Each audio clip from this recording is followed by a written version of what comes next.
Welcome back to Let's Play Chrono Trigger, with me, Get Daved. My special thanks to everybody who bet on me reaching down in time in the last video. There's no way you could have known I started my timer 3 seconds early. I am back.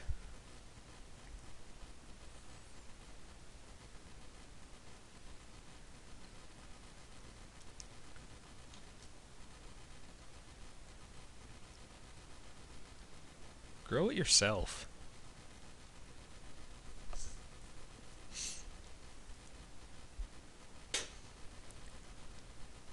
I feel pretty bad for the people in this future. Like, they don't even have the skill to repair the Enertron anymore. I think it's because we're healthy.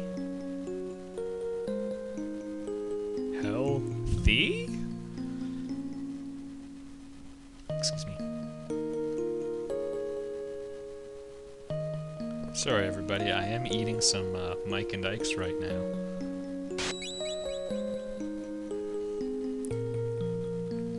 Hope it still works. Back in your strapping youth days. I imagine Doan would have been a pretty cool guy when he was young. Hopping in his jet bike, picking up a couple of chicks, racing guys from a rival gang, like American Graffiti-esque. Yep, would have been good. We're actually going to go in the sewer axis really quickly here, otherwise a point later in the game won't make sense.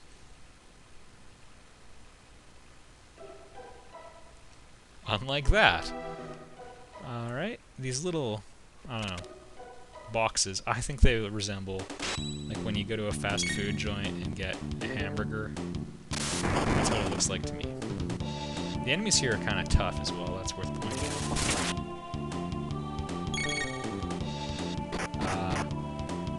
But they tend to be lining up on very geometric paths, so take advantage of that.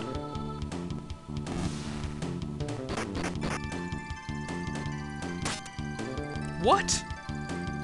Frick model. I count on you to hit those enemies.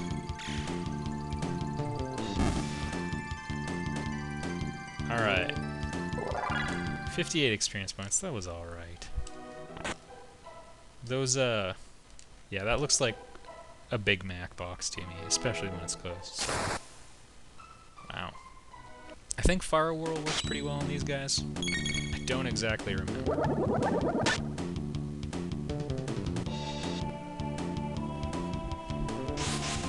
Now seems like a good time to discuss this. Translations of particularly Square Enix games are often a source of hot contention among fans. A guy named Ted Woolsey did Final Fantasy 4, 6, and 7, and Chrono Trigger, I believe are the ones he did. And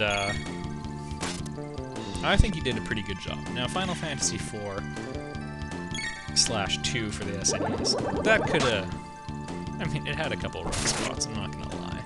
But a lot of it was related to telling the story with as few characters as possible, so...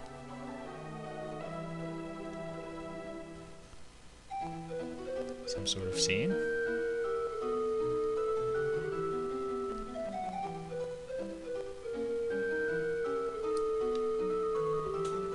I don't know. I think that's charming.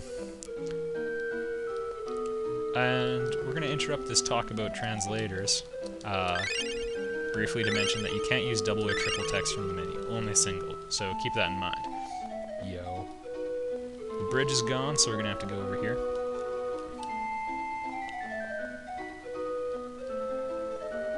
I've got a bad feeling about this.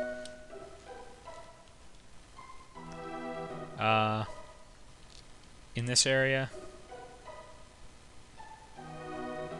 yeah, so don't interact with anything that could make noise, like that cat, or kicking a pop can into a garbage can. Oh, soda can. Sorry, I understand most of you are American. We call it pop where I come from. Or cheese, or save point. Don't cheese while the monsters are listening. So Ted Woolsey translated a bunch of them. Yeah, FF4 was a bit rough, but I thought Final Fantasy VI and Chrono Trigger both have really great translations. Like, this is the SNES version of Chrono Trigger. It is the definitive version of the game, in my opinion. There's a Nintendo DS remake and the version packaged with Final Fantasy IV for the PlayStation 1. I think that one just has the same translation. FF4 has a different one, but you call yourself a frog. Anyway, I've played through a couple fan translations of both this and Final Fantasy VI. I'm telling you, 1, the Rage Band is awesome, you should equip it on Chrono right away, and 2, Woolsey's got the best translation.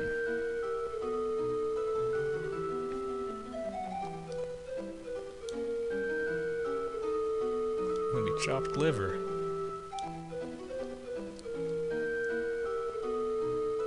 Everybody join in the laughing.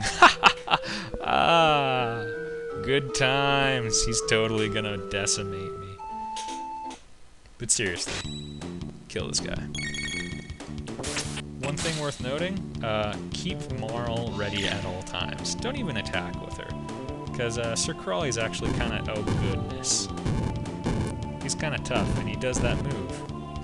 And it takes you down to 1 hit point. Quite frankly, like, she wasn't just getting tossed around, she was getting tossed around on a spike. I don't know how she's not stapled to the ground right now. The good news is, most of his attacks, like that big attack of his, you know, it's not really a threat the rest of the time. Also note, Chrono has the Rage Band on. It makes him counterattack 50% of the time he gets hit. It is so great. I love it. Yeah, example of Ted Woolsey as a competent translator.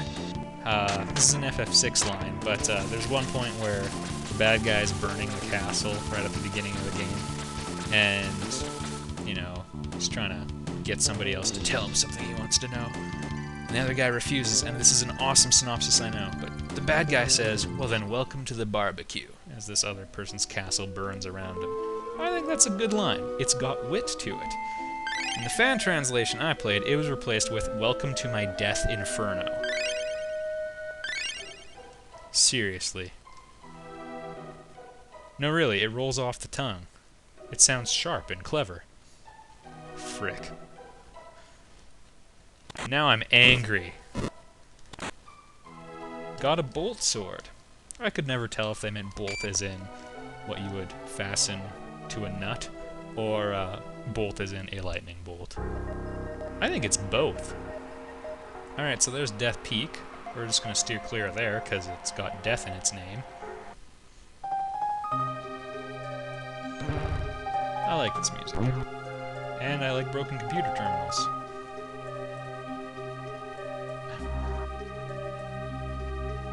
Back to work now. Why can't you reciprocate its love, old man?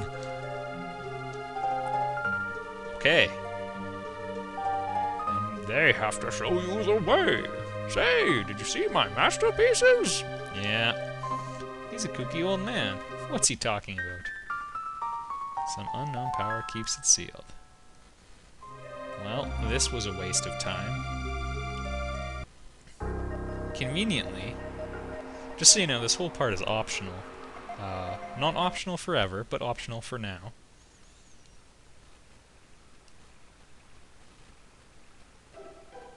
But you can leave it really easily, because we made a bridge, and now it's an extremely short area. Look at that! All in one Let's Play! Now we're gonna go biking.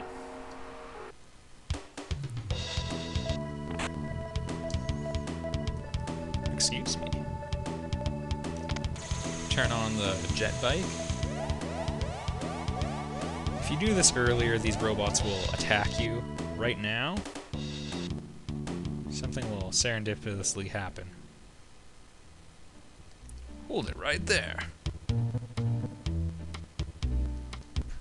The man!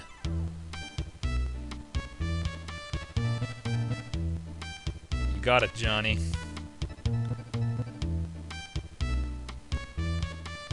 Don't chicken out, babe. What are you, Johnny? Yeah, I know how to ride. I've been riding since before you were a man-robot racing wheel with exhaust pipes. I'll see you guys next time, when we're gonna rock and roll.